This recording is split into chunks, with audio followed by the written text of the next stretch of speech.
We have an exciting show tonight. We are going to be joined by former state senator of Ohio, Nina Turner. We are excited to have her joining us tonight, and she'll be joining us around the 8:30 hour. So we're definitely excited about that. We'll also be joined by Professor Kevin Wagner. He'll be joining us to talk about some of the results of the primaries. The big day. We'll be going over the data throughout the night, but we also want to talk about some of the dynamic changes that are happening right before our eyes. And that's really one of the reasons I'm bringing Professor Wagner on. He is a PhD in American politics, political science, and he's an attorney, and he happens to be my professor from my master's days. So he's going to come in and talk about that. We'll also be joined by members of the Progressive Army. They'll be joining us throughout the night. We're running a extra long episode tonight so that we can give plenty of time for all the necessary results that we need to give. That being said, because I've been joined by Professor Kevin Wagner, and I asked him. He is a professor of political science. He attorney, and he is he was the professor that I took quite a few master's courses underneath at the university that he is a part of. So, Professor Wagner, thanks so much for joining me. How are you? I am well. It's good to hear from you. It's great to hear from you, and thank you for being able to come on at the last second. As you were coming on, we were talking about Donald Trump and the phenomenon of Donald Trump and how, in my opinion, I think Donald Trump is a game changer. I think he's really changing the landscape of our parties. And I wanted to get your insight on that. What do you think about Donald Trump and his impact on this election and the type of changes that look like may be coming around the corner? Yeah, I think the old tradition of the Republican Party used to be a fairly homogenous, whoever the next person in line is the one that gets the nomination. Mm-hmm. Very disciplined party, and I think what Trump is really reflecting is that the Republican electorate is just not game for that anymore. Mm-hmm. They want something different. They want a different kind of approach. They're frustrated with the leadership, and Donald Trump has become a vehicle for a change to the Republican Party that is, I think, a pretty significant change. I mean, I don't know who the Republican establishment is going to be come November, but it's certainly looking like it's not going to be the one that's there. Right. So, and that's the focus that I think the story, when it's written about the 2016 election, it is such a dynamic shift taking place right underneath our feet that I don't know if the people who are on the ground, who are actually competing against them, I don't know if they even have time to realize what's happening around them. Or do you think that they see it happening and they're just throwing their hands up and they really, because there's nothing they can do to stop it? At least I feel like it looks like there's nothing they can do to stop Donald Trump. Well, I think there was something they could do, but it was something they probably should have done about 6 months ago. And what was that?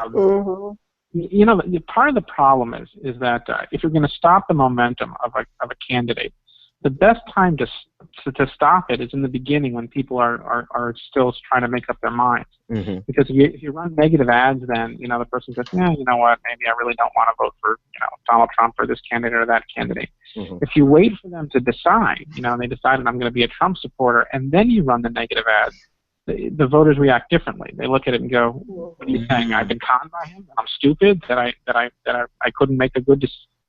And then it's much harder to move them. So the fact that the Republican establishment has decided, the week before Super Tuesday, that now is the time to go negative on Donald Trump, right? Not smart. Not effective, not smart, and probably, very detrimental. Who knows what will happen, but probably too late. So, and I think not only is it too late, but I think anything they do at this point completely backfires, like Paul Ryan today.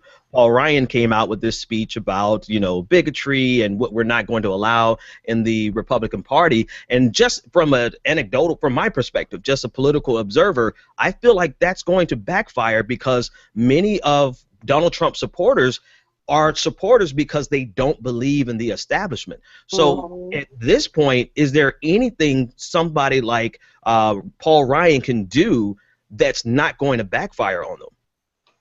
See, here's the problem in a nutshell, right? The Republican establishment, they're faced with sort of a difficult choice. One, if they come out and oppose Donald Trump, they satisfy a lot of the the sort of supporters of the establishment who think, why are you sitting on the sidelines? You've got to come out, in defense of the Republican Party and the way that he's changing it.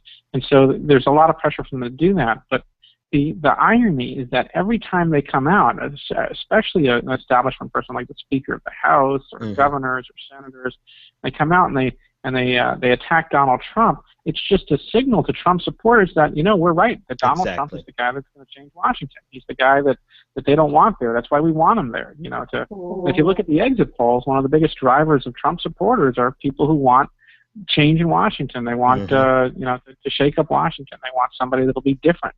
Right. And all they're doing by coming out now is just signaling to the people that, yeah, you're right. He's the guy that's going to upset us, and you don't like us. So let's go back. He's the guy that's going to do that. So let's go back 6 months ago when I seriously don't think Orson Welles could have written a better story, right? Because the only reason I can think of them not jumping on top of Donald Trump and destroying him is because they took him for a joke. Do you think, or what other reason would they have said, just stood by back in June and did nothing? I'm going to defend them for a second because I'll be honest, back in June, first I thought he wouldn't get in. The last time he toyed with getting in, he decided that it was more important for him to do another season of the Celebrity Apprentice. So many people suspected that, his flirting with getting into the race was just, a publicity stunt, and no one thought he'd actually make the financial disclosure. But when he got in, I think the general perception among political professionals and even academics was that he doesn't have what it takes to be a viable candidate inside the Republican Party. And even when he looked stronger in the polls than people suspected, I think the vast majority of people thought it was illusory, that it wouldn't last. Right. We remember last election cycle, we had a whole bunch of secondary sort of candidates top the polls for brief moments. Everyone from Michelle Bachmann to Herman Cain. Right, were Newt Gingrich, Rick Perry. I mean, we had the kaleidoscope of different candidates, at the top. And I think most people figured that was, Donald Trump would have a few moments. He'd say something silly or stupid, or, be exposed, for his past. And then he would falter, and we'd go back to the establishment candidates, probably Jeb Bush or Marco Rubio or Chris Christie or even Scott Walker back then, if you remember. Yeah. But, wow. That was so long ago with Scott Walker. But I guess, so here, I'm sorry, go ahead. You sound like you had another point. Yeah, but the thing was, I think people misjudged the level of anger inside the Republican electorate and the ability of Donald Trump to sort of become the messenger and channel of that anger directed at the establishment. And it's not even people angry about the same thing. I mean, what's sort of miraculous about the Trump campaign is that he's got the sort of the nativist forces that are pro-immigration. He's got some of the people angry about the economy, people angry about jobs, people angry about U.S. foreign policy. Right. I mean, he sort of captured multiple avenues of anger, channeled it into a pretty successful campaign at this point. That's one of the most amazing things about it to me. And going back to the summer, then I wonder if there ever was an opportunity to actually crush Donald Trump, and I use that language just politically, right? Could they have stopped him? Because the various, you can mark the things that he did, and then we asked ourselves, what's going to be next? What's going to be the nail in the coffin? He came out of the gate swinging with the comments about immigrants from Mexico or illegal immigration, and then the very next thing he did was he insulted John McCain. And so at that point, I'm like, okay, he's done for. But when I realized that in itself could not stop him, that's when my alarm started going off and thinking, I don't know if anything can stop him. So do you think the GOP actually ever had a chance to stop Donald Trump, considering he came out of the gate kind of crazy and attacked the establishment right away? Well, I think the irony is that they didn't think they had to.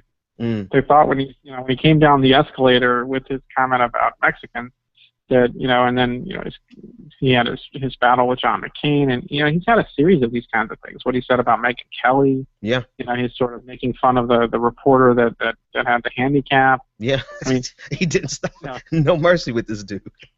Yeah, I mean, he had the comment about the thousands of Muslims celebrating 9/11. Right. And he, every time someone said, well, that's not true, he would just double down on it. Right. And I think that here's the irony, which I think that you sort of touched on, is no one thought they had to attack him. They thought he was destroying himself. There's an old adage in politics: if your opponent is falling down, just get out of the way. And so everybody was just getting out of the way. Nobody wanted to wrestle with him in that mess because they figured, primarily that, if I get in there with Donald Trump, I'll just get dirty, and he's in the process of destroying himself anyway.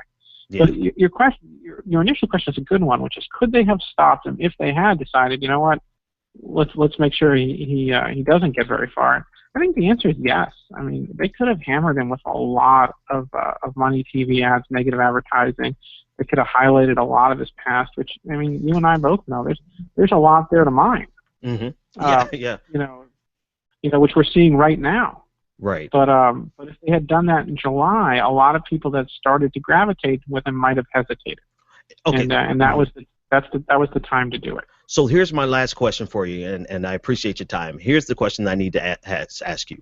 The polls say right now that Hillary Clinton will barely beat Donald Trump, and that Hillary Clinton is going to, and this is Quinnipiac, right? The average of the polls are a little more favorable in her direction, but in general, she has a tougher time beating the Republicans than a Bernie Sanders.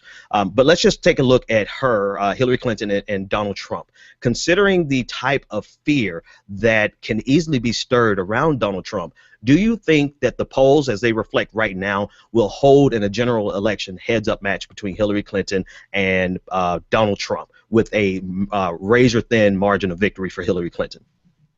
Well, Ben, as you well know, I'm not a big fan of polls that are months away from the actual election. Right. Primarily because we're doing a horse race test, for candidates that people haven't really considered very much in a general election matchup. So what you're really doing is creating, I know people like to talk about them, and heaven knows I like to talk about them. Right. But they're, when you're this far out, they're not terribly predictive. But here's the thing that I when we get right down to sort of the foundational question, how would Donald Trump do against Hillary Clinton in a general election, notwithstanding what the polls say today? And I think that the answer is we really don't know, because Donald Trump's appeal is very different than Republicans have been over the last couple election cycles. He's going to play better in blue-collar states, I think. He's going to play, the exit polls suggest he does very well with working class voters.